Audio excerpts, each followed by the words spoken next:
Greetings, Word Horde. We're here with an exciting option for you.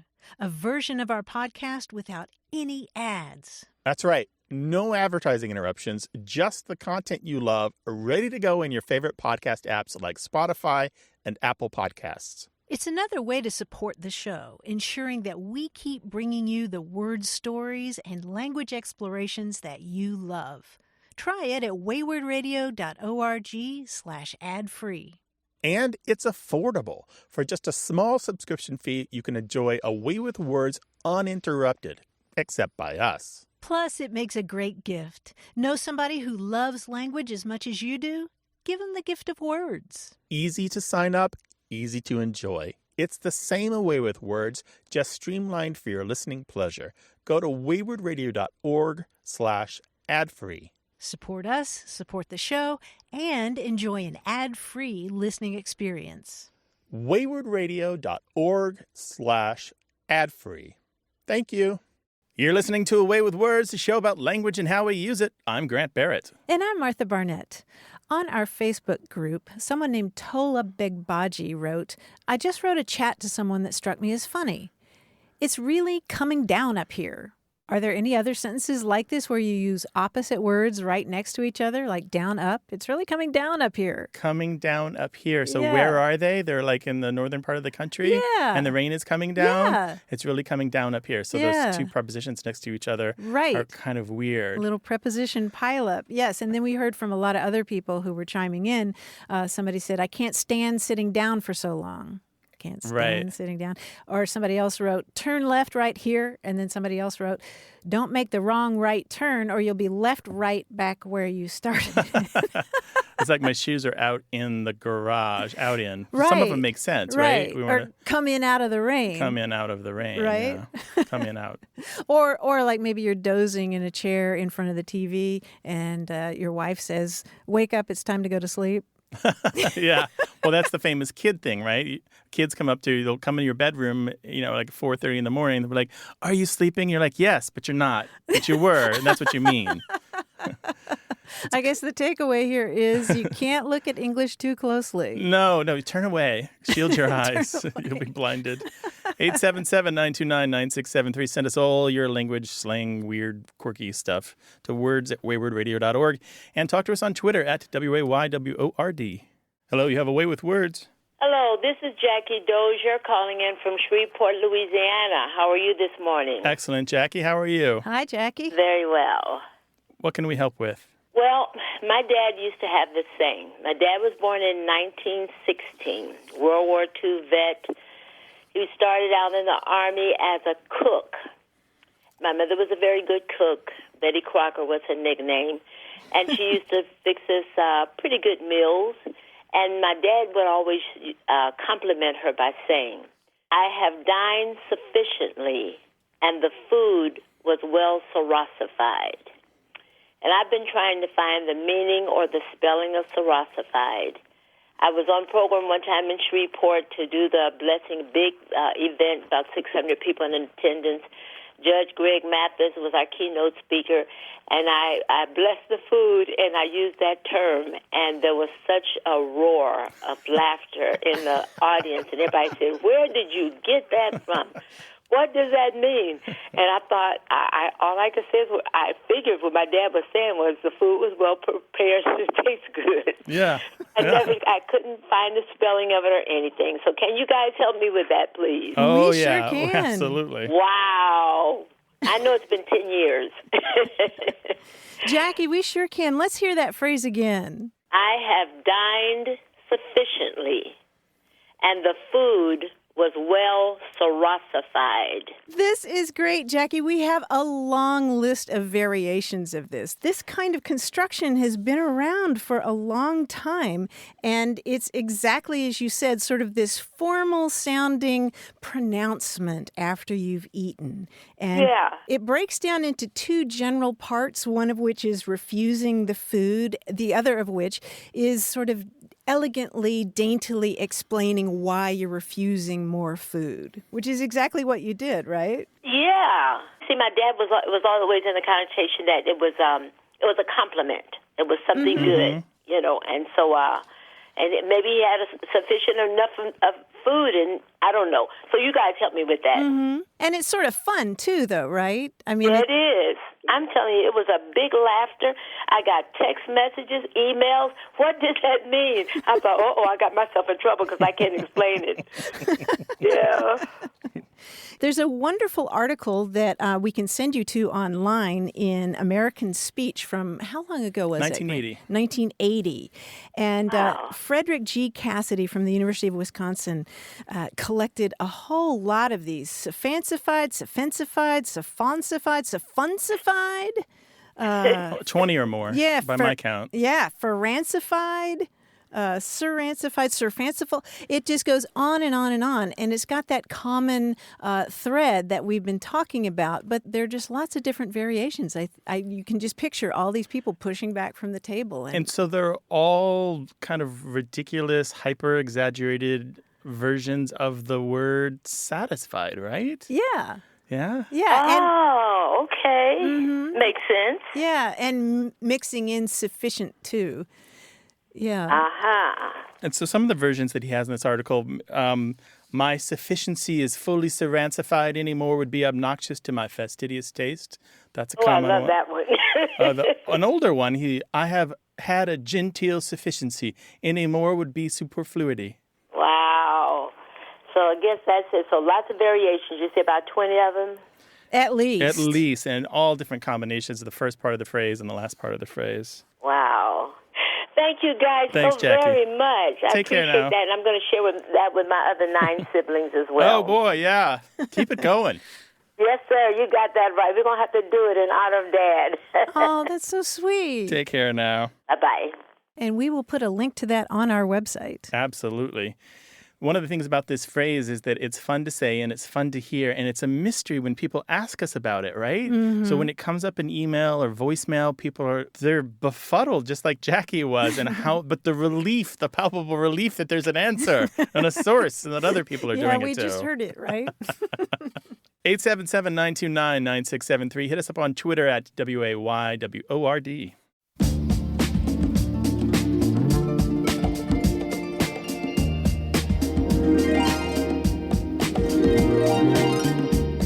Earlier, we were talking about prepositional pileups, like it's really coming down up here. Mm-hmm. In 1957, James Thurber did something similar in a book. He wrote, "The day I got dressed and was about to leave the hospital, I heard a nurse and an intern discussing a patient who had got something in his eye.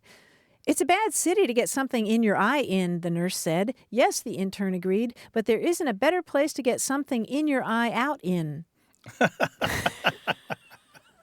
I really feel sorry for anybody who's trying to learn English. Those are outstanding. Outstanding? Yes, in a field. 877-929-9673.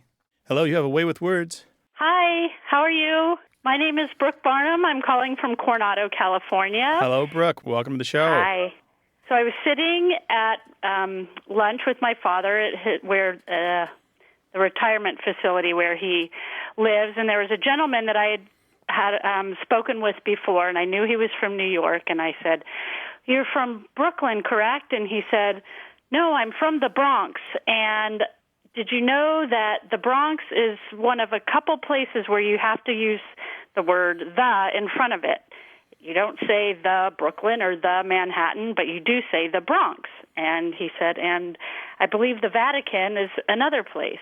And I thought to myself, I'm going to have to call away with words for this because I wasn't sure. I've never heard that before. So I'm calling you to ask you about that. Man, it's true. There are only a handful of these, right? Countries, cities where you use that definite article, the Bronx. Mm-hmm. Like it's special, right? Right. Like it deserves honors and awards, the Bronx. Not any old Bronx, but the Bronx. Yeah, and it's not as if there's a hard and fast rule about it. There's kind of a tendency when you're talking about a name that has a history that has to do with a feature of geography, like a river. Mm-hmm. You know, we talk about the Amazon or the Gambia. Yeah, like a topographical feature. Like, think of The Hague in the Netherlands, right? The Low Countries. Right. Yeah, The Hague comes from an old word that means hedge in Dutch and has to do with an area that was, I guess, surrounded by a hedge. Surrounded the court, I believe, Yeah.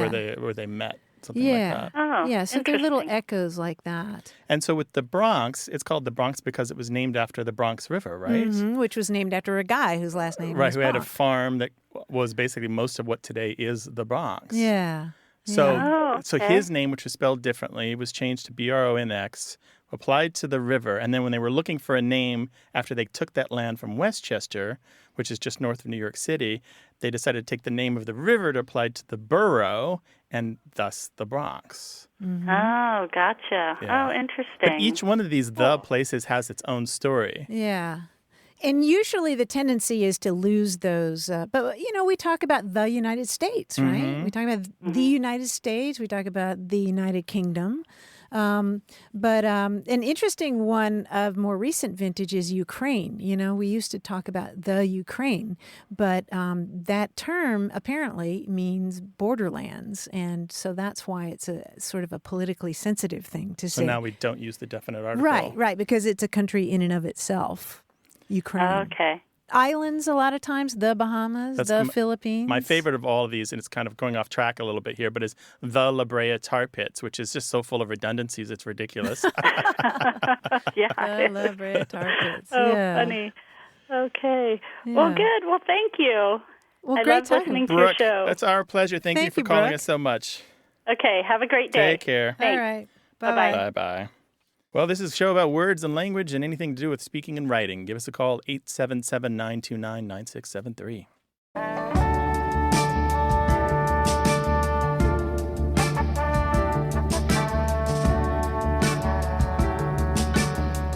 The other day, I felt compelled to go back and watch the 1994 movie called The Madness of King George. Have you seen this? No. It's about the monarch who is going mad. Mm-hmm. And he uses a phrase in there that I had to go look up, kicked over the traces. Mm-hmm. You know this phrase? Yeah, this is from horses or oxen. It is indeed. Yeah. Well, Yes. the gear used to hitch them to a wagon or plow or what have you. Yes, that long leather strip that holds them to the plow or the wagon or whatever is called the trace. And so if you kick over the traces, it's like you're getting so agitated that your legs go up over the traces and you get all tangled up.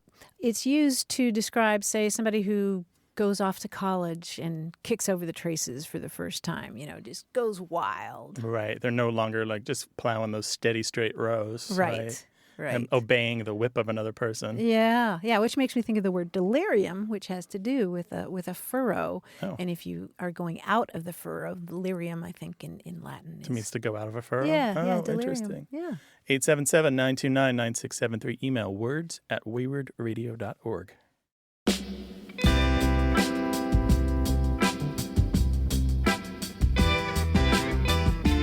Have you ever seen those videos where they show surfers like riding a cool wave and the dolphins are in there too? Yes, Do you know riding it with them. There's a phrase for that in surf language. There Yeah. is? It's when anybody does it, not just the dolphins. The dolphins are rating the lineup. So if there's a bunch of people lined up trying to catch the great wave and you come up kind of out of turn at the last minute and like take a great wave before somebody who's been waiting can get it, you are rating the lineup. Raiding, R-A-I-D? Yeah, like Okay. like raiding like people attacking something. Okay. Yeah, I think the one time I tried surfing, I accidentally raided the lineup. Yeah, you learn where you are, who's next, It's a challenge. how to get out of the way, Trust that me. sort of stuff. Yeah. It's really hard. This is a show about language examined through family, history, and culture. Stick around for more of A Way with Words. Hey, we've got something special for those of you who love our show but could do without the ads. That's right. Imagine a way with words, the same engaging conversations, the same deep dives into language without advertising interruptions. We're talking about our ad-free podcast feed. It's sleek, clean, and it's just for our supporters. It's at waywardradio.org/ad-free. It's inexpensive, easy to sign up for, and works with all major podcast apps like Apple Podcasts and Spotify. It's an affordable way to support the show and get a seamless listening experience. And if you're feeling generous, why not give a subscription to another Away with Words fan? That's waywardradio.org/ad-free. Sign up today. Your support means the world. waywardradio.org/ad-free. Thank you. You're listening to Away with Words, the show about language and how we use it. I'm Martha Barnett. And I'm Grant Barrett, and here he is, our quiz guy, John Chinesky. Hi, John. Hey, Grant. Hey, Martha. What is up, dude? You know, I realized recently that I haven't actually seen you guys in person for months. It's been like 8 months. And, you know, in the meantime, I've been taking your messages. Oh, boy. Yeah, I have a whole bunch of those little pink memo sheets that you see at a desk. I bet you want these, I'm sure. Now, I can read the names, but I can't read the part that says re, R-E, a colon. You know the re. That's where I write what the message is about. I have a vague memory of what these are about. Maybe together we can figure out the re from the person, okay? Okay. For example, a Mr. Don Draper called from Sterling Cooper Draper Price. I think he's encouraging you to comprehend the meaning of written matter. Read. Reread? I thought it was re-add. You're right, it's read. re-add, Yeah, okay. something about an Read. ad. No, it's read. That's re-add. You're right. Let's try to figure out a few more of these. They all begin with R-E, of course. This one is from the casting department of Sterling Cooper Draper and Price. They want to talk about an atomic pile used to create nuclear energy? They do. Yeah. A reactor? Oh, Yes, very good. exactly. Nice. They want to talk about an actor. I thought they wanted to Reactor. talk about Gotcha. a reactor. Okay, very good. Well, this one is from the great impressionist Rich Little. Wow. He needs to talk to you about harvesting crops. Imitating. So that would be- Reaping? Reaping. Reaping. Right. Reaping. Oh, I see. Now Got it. you're helping me out with these because I Well. just can't get them, obviously. That's very good. That's very good. This one is from the fictional character Sam Malone. Look at that. He wants to talk to you about thick steel wires used to strengthen concrete. Rebar? Rebar. Oh, rebar. Oh, he wants to Yeah. talk about I get it. Rebar. Got it. This one is from the late Betty James. Now, she ran the company that made Slinkies. She wanted to talk to you about the kickback from a rifle. Slinky. Oh, recoil. Oh, that's it. It is recoil. She wants to talk about recoils. Right. Okay, good. Now, this one is from the American Philately Society. They want to talk to you about bringing back lost memories. So something with stamps, That is not, I Stick, know. perforations. Remember? letters. Well, what do you do with those stamps? What does the Relic. American Philately Society do with stamps? They save, collect, or recollect. Oh, that's right. They want to talk about recollecting. Right. Yes. Here's a while you were out memo from former Tour de France winner Greg LeMond. He wants to talk to you about making the earth greener and using things more than once, that kind of stuff. Recycling. Right. Recycling, of course. This is a message from Quasimodo, the bell ringer at Notre Dame. He wants to talk to you about unmaking a law. Unmaking a law. Repeal. Oh, that's it. repeal. Repeal. You want to talk about peeling. Okay, peeling the bells. Got it. Okay, guys, those are all your messages. We are so glad For we the- could help you with that, John. Thank you. Yeah, thank you. Well, no, I feel bad that I didn't do better in taking the messages. What can I say? Get on that lease right away. Get on that lease. Yeah, it's been like 8 months. Thanks, dude. We'll talk to you next week. Next week, guys, take care. Bye-bye. 877-929-9673 or join us on our Facebook group. Just look for Away with Words and join thousands of other people talking about language. Hello, you have a way with words. Hi, this is Morgan from San Antonio. Hello, Morgan. How you doing? So over the holiday, I had made a post on a international social media site about getting pleasantly toasted. And apparently half the people that read my post thought I was talking about marijuana, and the other half understood that I was talking about alcohol. And so I did a little bit of research. European people understood I meant alcohol. East Coast people understood it was alcohol. And everybody on the West Coast thought I meant marijuana. So I did a bit of research myself, and I thought toasted probably was related to, like, toasting alcohol. That might be where it came from. But I was a little interested in y'all's feedback, possibly on what you think. Toasting alcohol like raising a glass to someone? Yeah, like standing up and toasting at a meal. Uh-huh.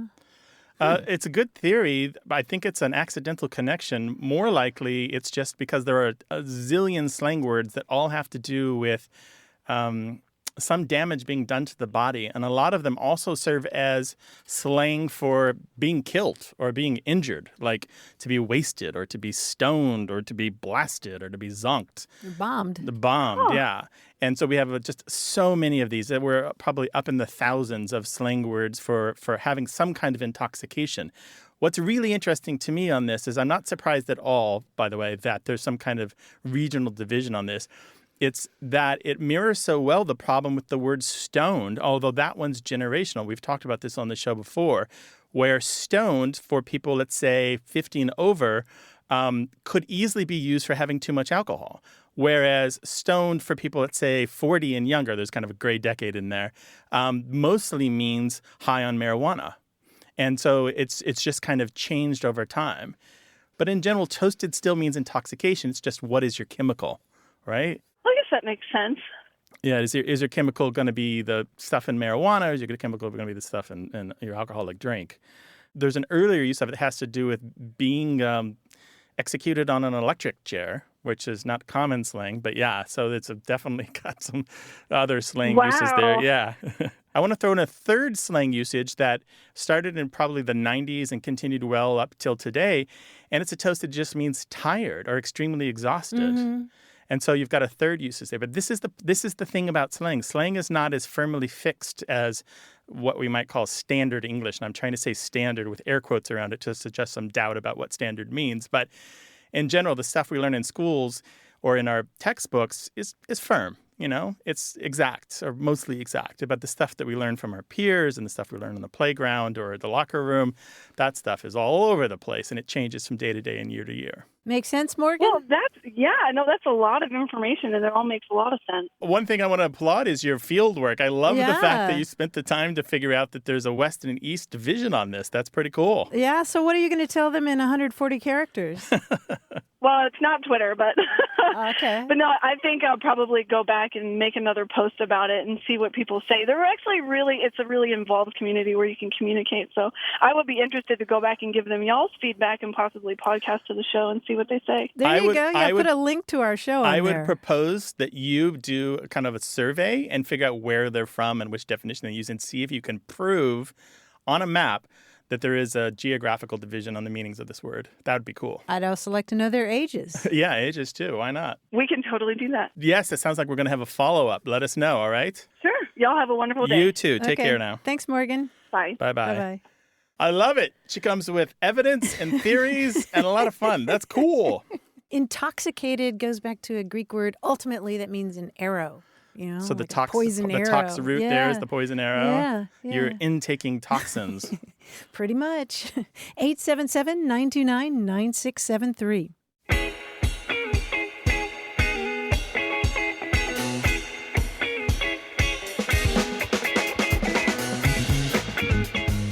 A lawyer that you and I know, we were in a meeting together. Remember this? Taught us something neither one of us knew, and I think we both wrote it down. I'm going to share it here. Do you remember minders, grinders, and finders? Yes. Right? These are the people who get the business and do the business and keep the business for a law firm. Mm-hmm. Minders, grinders, and finders. Mm-hmm. Cool phrase. But I think of how many parts of life that applies to, right? If you're in sales, minders, grinders, and finders makes sense. Then or if you're the finder? Yeah, finder. Maybe I should order them differently, right? Finder, grinder, and minder, right? Get the business, do what it takes to keep the business. Mm-hmm. Keep grinding along in the business. Something like that. I bet there are lots of different versions of that. Yeah. Let us know. Send us an email to words@waywardradio.org or find us on Facebook and Twitter. Hello, you have a way with words. Hi, this is Andre Madar calling from Indianapolis. Hi, Andre. Welcome. What's up? What can we do for you? Well, I kind of thought about this when you guys were talking about the fickle finger of fate recently. Mm-hmm. It's another bit of what I think is maybe military slang. Okay. My father-in-law uses this phrase to mean to take a shortcut. He says, cut a chogi. And I'm not really sure about the spelling, but he uses it to mean cut through that parking lot over there. Take a shortcut. Cut a chogi. And why do you think it's military? Well, he was stationed in Southern California during the Korean conflict, and that's where he says he picked it up. Did he go to Korea? No, he was in ground operations at a couple of air bases. So you said chogi? Chogi. Cut a I have no chogi. idea what the spelling is. To me, it sounded like it might be Mexican slang because, well, he's right down near the Mexican border there. Mm-hmm. But I didn't know how to spell it and couldn't really find much online. Well, your tip is the Korean War, the time that it happened, because it turns out that it comes from the Korean language. And the military serving in Korea picked it up there and used it in a wide variety of contexts, some meaning to hurry or to assist in a speedy way, to leave quickly, things like that. And it probably comes from a Korean phrase meaning to go there. I see in one of my war talk dictionaries, my military slang dictionaries, that it's listed as pronounced as shogi rather than chogi, but I could see how those pronunciations, one would blend into the other. And it's usually spelled chogi, but obviously since it's a slang term, there's a lot of variation there, choag, gy, gie, things like that. Right. Wow. When I talked to him more recently, he added the definition, let's get the hell out of here. Yeah, to go quickly, right? Yeah. Let's get out of here. Huh. But one of the earliest forms of it, it just referred to a local Korean who was assisting the U.S. military in whatever they were trying to do. Oh. And one theory has it's not just necessarily from that phrase meaning to go there or to go. It may actually just be when you listen to the Korean language, you think you hear the words shogi or chogi a lot. There's a wide variety of ways that might come up because the equivalent of the word there sounds like that. This is according to what I'm reading. I don't actually speak Korean, so I'm taking other people's word for it. Got it. So Well, when you hear it, it sounds like a lot of yogi I was curious about chogi. the Mexican issue, and I was way off. I can't think of anything that would be related to Spanish there. Yeah. Interesting. Yeah. I've never heard of this. That's really cool. There was a small amount of language that came back from the Korean War, but much of it didn't last. A little bit of it, including this phrase, did last through the Vietnam War. A lot of the same people served in both conflicts. But after the Vietnam War, it now is basically a relic of history that appears in war fiction. And occasionally, people remember it from their days in the military, like your father-in-law, and keep using it. Yeah. Did it ever spread beyond the military? I had never heard it Not before really, I met him. no. You'll find occasionally people will say it, but they always understand. Almost always, I've seen they're like, yeah, I learned it from my father who was in the military, or I learned it from my brother who was in the military. There's almost always an obvious connection there. Right. Andre, thank you so much for calling. That's really Well, cool. thank you. Thank you. That clears it up. Yeah, Thank sure. you. All Thank right. you. Take care All now. right. Bye. Bye-bye. We live in a military town. San Diego is one of the biggest military areas in the United States, and we always welcome calls from the military if you want to talk about your language, maybe the things you learned from your father or your grandfather that are different than what you say now that you serve in the military. That stuff always amazes me. Mm-hmm. So give us a call, 877-929-9673, or send in an email to words@waywardradio.org.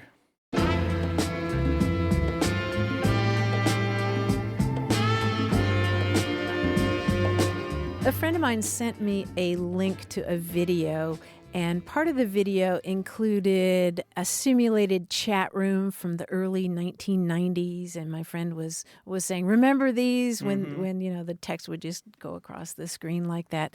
And I wrote her back and I said, the one thing that it's missing is the sialagogic sound of the modem. Sialagogic, it comes from a Greek word that means saliva. And the agogic is like a demagogue or something that, that drives people. So you think it sounds like a slavering monster, the sound of the modem? When I used to hear a modem in the early 1990s, I would just salivate. Oh, I see. Pavlovian. So it's cueing in you this response. I'm about to go online and wonderful things are about to happen. Yes, remember that sound? I do. I know you had that experience, I absolutely right? did. Mm-hmm. I mean, if I played that sound right now, wouldn't you start drooling? Probably, yeah. Yes. There was a particular Sialagogic. time where I was running a tourist store in the Virgin Islands where I had no internet, but in the shop that I ran, they had a PC that they used for some bookkeeping. And when the the manager wasn't around. I was running the store, but they had another branch. I would get on there and do this old-fashioned dial-up to a free net, and it was the loudest sound, and I had to cover the speaker so everyone else couldn't hear that I was fetching my mail down. It was weird. This is the 90s, so early 90s. Fetching your mail. Fetching my mail. You watched it come in. That's how slow it was. like a message at like every 15 seconds or something. Ridiculous. 877-929-9673. Hello, you have a way with words. Hi, this is Travis from San Diego. Hi, Travis. Welcome to the show. How can we help? So my mom, when my brother and I would get in trouble, if we were doing something egregious, she would say, "You lie like a rug and you hang like a cheap curtain." And that always hit me like I really need to not be doing that because I'm upsetting my mom. So I was just curious where that comes from, if you've heard it before. This would be something like bouncing a ball in the house, or? No, this is something more like caught lying over something important. You know, it's like a big offense, not something as small as that. Caught lying like a rug. Exactly, yeah. Uh-huh. Origins, we can help you a little bit on this. It's interesting. This is a slang term that's made of a bit of a transition here. It's clearly based on the pun, right? Because the verb to lie has several different meanings, a bunch of different meanings. And so it's a little joke on the fact that a rug can lie on the floor, but you can also tell a lie. And the curtain part, I don't think I've ever heard before. I wonder if that was her innovation, and I don't know of any source that has that particular addition to it. There are other vague additions to it. But the source of this is really interesting because it didn't always mean that particular lie. There was, as of the 1920s and possibly earlier, a phrase making the rounds where you would talk about punching somebody or hitting somebody so that they would fall down. And so you might say, "I'll lay you out like a wagon," or "I will lay you out like a rug," meaning I will punch you so that you fall down on the ground like a rug. What it looks like here is that particular pun made the rounds, and then the verb to lie kind of inserted itself in there, and it became about the speech act rather than the physical act. Yeah, the lie like a rug part, I figured, meant about lying like a rug. Rugs lie. But the hang like a cheap curtain part, that always made me think.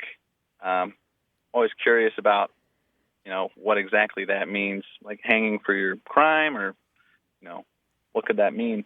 Yeah, I don't know. Good question. It's possible it's her own innovation, or that she picked it up from a source that I've never heard of. I can't even venture a guess here. I'm not entirely sure what she meant, but that always stuck with me. And whenever she said it, it really made me feel bad about what I did wrong. And you changed helped your me ways, correct right? my ways.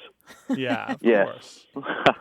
Absolutely. Well, Travis, if anybody else had a parent who said that to them, we're going to hear about it. So stay tuned when you're going to the park and places, okay? Because we might have more for you. Yes, ma'am, I will. Okay. Thanks so much. Thanks for calling. Thank you very much. All right. Bye-bye. All right. Bye-bye. So the original origin of that actually had to do with knocking someone unconscious. You would lay them out, meaning punch them so that they would fall down on the ground, and they would be lying there.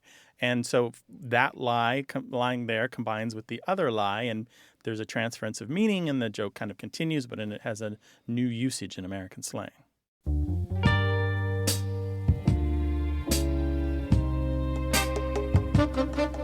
I made a note of this. I don't remember the source. I'm sorry, but I know that it was from an old book. It was talking about somebody being stingy in serving food to somebody else at the table and called them a belly robber.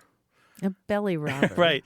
I had this happen once ages ago. We went to a friend's house, and everybody bought tons of food. But the only thing that they put out of all the food that everyone bought was like 4 crackers on a plate. So you had like 8 people sitting around going like, "But wait a second, I brought stuff that I gave to you in the kitchen that you should be putting back out for us to eat," right? But that's belly robbing. 877-929-9673. Got a minute? We need your help. Head over to gum.fm/words and share your thoughts in our quick survey. Your feedback matters. It's the backbone of our show's success. Thanks for making our show even more successful. That's gum.fm/WORDS. Thank you. You're listening to Away with Words, the show about language and how we use it. I'm Grant Barrett. And I'm Martha Barnett. In his book, Humans of New York, Brandon Stanton interviewed a man who said something that I think is perfect for our show. It's about language. He said, "I'm learning to be more careful with my words. Words that seem meaningless at the time can end up having a lot of power. Seeds that you didn't even intend to plant can fall off you and start growing in people." That's perfect, right? Yes. And who said that? Yes. Did it get a name? No, I didn't get a name. Oh, that's wonderful. And was that from the book or the Facebook or? It was from the book. And you see this as a parent, or if you're around young kids, say nieces and nephews, grandkids, that something slips out of your mouth and then you hear it come out of theirs. I'm not just talking about the four-letter words, but anything that you say and the ideas behind it just is loaded right up into their brains, and it becomes a part of how they think and who they are. You know what? I had that strange experience. I was in New York. I was traveling. I was in the airport, and a woman I hadn't seen in a very long time since college came up to me, and I didn't recognize her at first, and she reintroduced herself, and I remembered who she was and how we'd met. And we were, not close friends in college, but we were friends of friends. And she said, "I did the thing that you said I should do." And I was like, I don't, What? yeah. And how is jail? Really? I don't know. what How is jail? And she said, "You told me that I needed to, that I was unsure of my degree program, and I don't want to be too specific because I don't want to talk about our business too clearly on the air. But she said, you told me that the degree program that I wanted to do didn't sound like me, and that the other thing that I thought was a hobby, you said it sounded exactly like me, and I might look into that again and do that thing." And she says, "I'm doing it. I'm fully degreed. I got my master's. I'm working on my doctorate. I've started internships. I'm doing the whole thing." And she says, "You did that for me." And I was like stunned and amazed and really happy for her and delighted to have that connection. And it perfectly illustrates exactly what Humans of New York just said to us. Yeah, right? yeah. You never know the effect of your words. You never know. Yeah. Tell us about a time that somebody changed you or changed your life with their words. 877-929-9673. Hello, you have a way with words. Hi, my name's Zach Silberman. I'm calling from Burlington, Vermont. Hi, Zach. Welcome to the show. What's up? So a couple weeks ago, there was a caller who was talking about using the word jip as a move in Morris and wondering how to sort of transition away from using a term that has racial connotations. You're talking about Morris dancing, right? Yes, Morris dancing. Mm-hmm. I've had some experience with something a little similar. I'm a swing dance instructor, West Coast swing specifically, and we started to transition away from gendered terminology when talking about our partners. Instead of using the male does this, the female does this, or the man and the woman, we're starting to use leader and follower instead. And it's just something that's kind of been pushed for the new students who have come in, as well as some of the newer instructors. And the transition happened really, really smoothly. And so you didn't run into any conflicts in your classes where people were confused by the new gender-neutral language? No, if anything, it made things a lot clearer because oftentimes we'll have partners dancing in their non-traditional roles. Mm-hmm. So we will have a female lead or a male follow. And so just specifying leads and follows makes it a lot easier for everyone to follow, for lack of a better term. Interesting. And what were you saying before? What were the calls? Usually it was man and woman. So the man's going to do this, or the woman can place her hand on his chest. Now it's just, the follower can place their hand on the leader's chest for this styling or something like that. Mm-hmm. Okay, so this is just instruction. It's not, I don't know how that kind of dancing works. You're not calling it out like in square dancing. It's not like an ordered set of moves. It's about you create the patterns on the fly, and it's so with the instruction of these patterns. Mm-hmm. Okay. So there in Burlington, you didn't get any resistance? None whatsoever. The community's been extremely supportive. I also danced down in Boston, and it's been a similar sort of thing. Just because the community is a lot bigger, though, it's been a little bit slower to get going.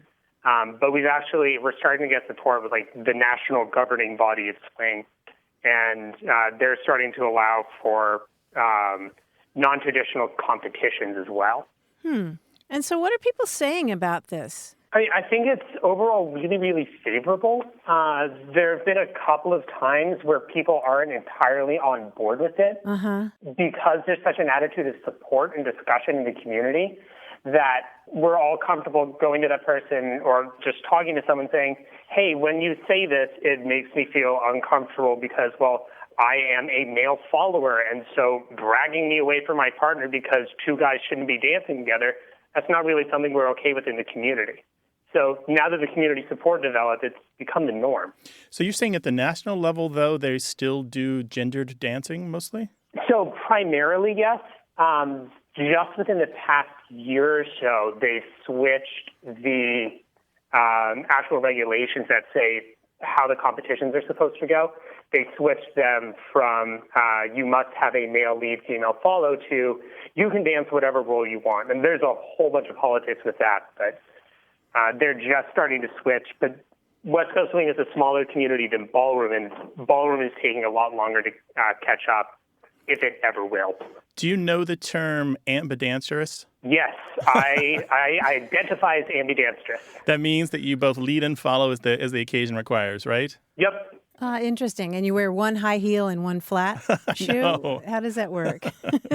Usually it's one or the other at a time, but I can say I can rock a good pair of heels.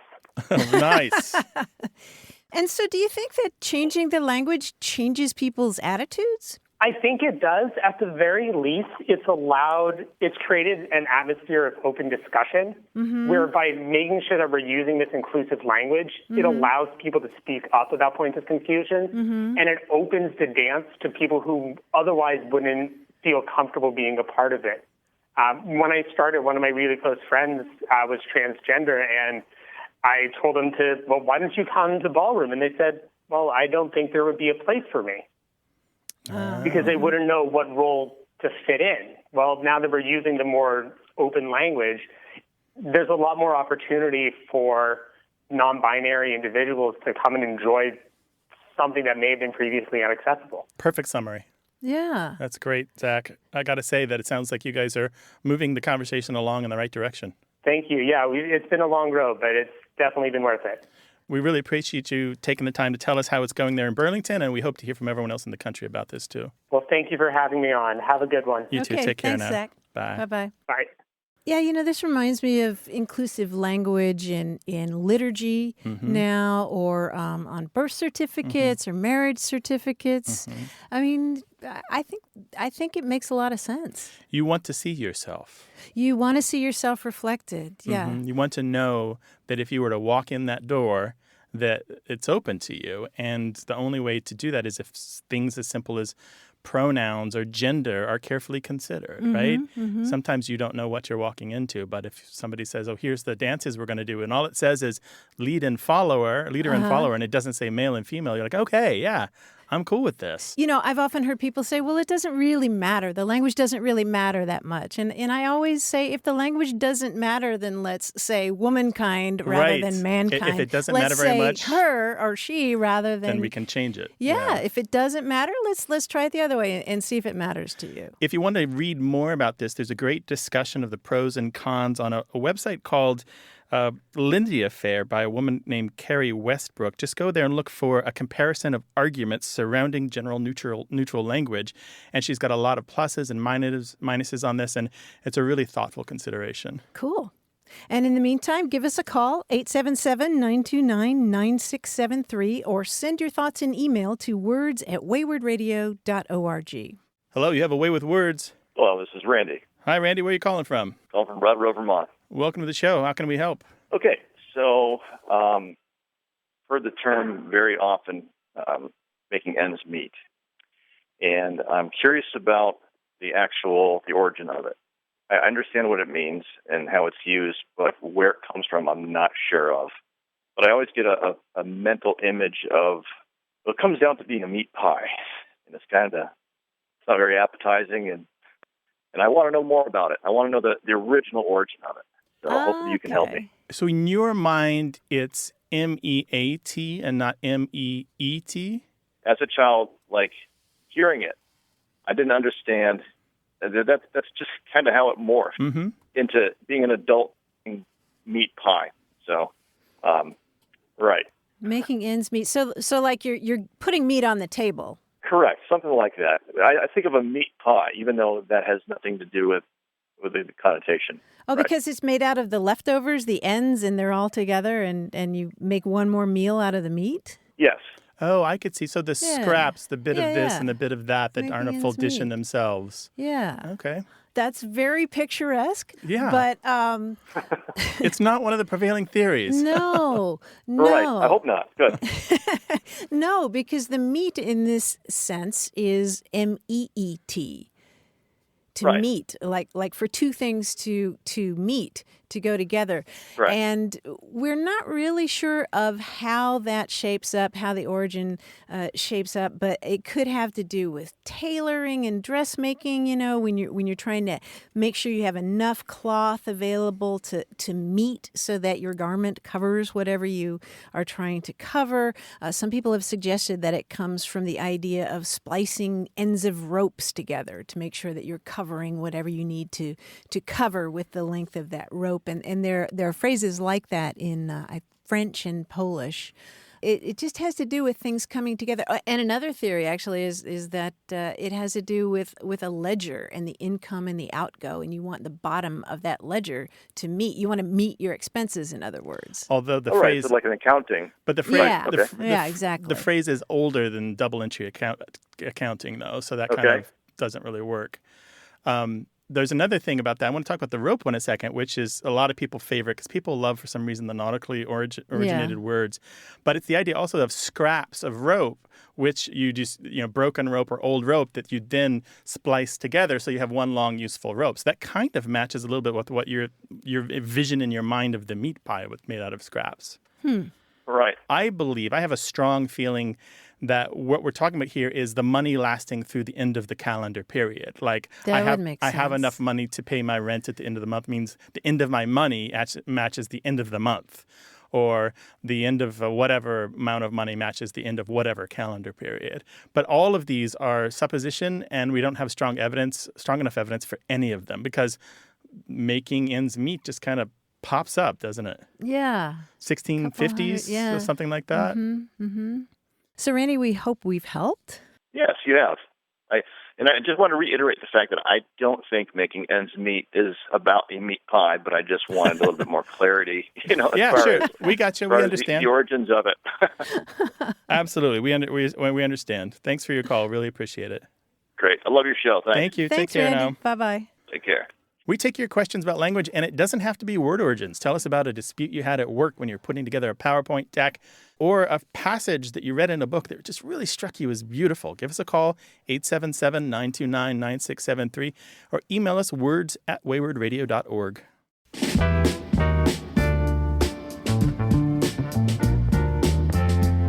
We were talking earlier about using gender-inclusive language, and I appreciated the point that you made, Grant, about not seeing yourself reflected in language. And it reminds me of one of my favorite quotations from the poet Adrienne Rich. It goes, "When those who have the power to name and to socially construct reality choose not to see you or hear you, whether you are dark-skinned, old, disabled, female, or speak with a different accent or dialect than theirs, when someone with the authority of a teacher, say, describes the world and you are not in it, there is a moment of psychic disequilibrium, as if you looked into a mirror and saw nothing." Perfect. Exactly what we try to do on the show, right? Yeah, exactly what you said. 877-929-9673. Hi, you have a way with words.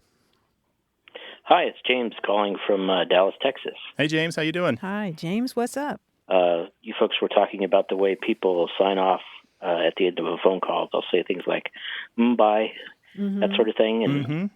And it reminded me of, I actually grew up in New Mexico, even though I've been in Dallas now for a number of years. But I grew up in New Mexico and lived for a while in Albuquerque, and it reminded me of something I've only heard it in Albuquerque, but the way people sign off there is they'll say, bueno bye.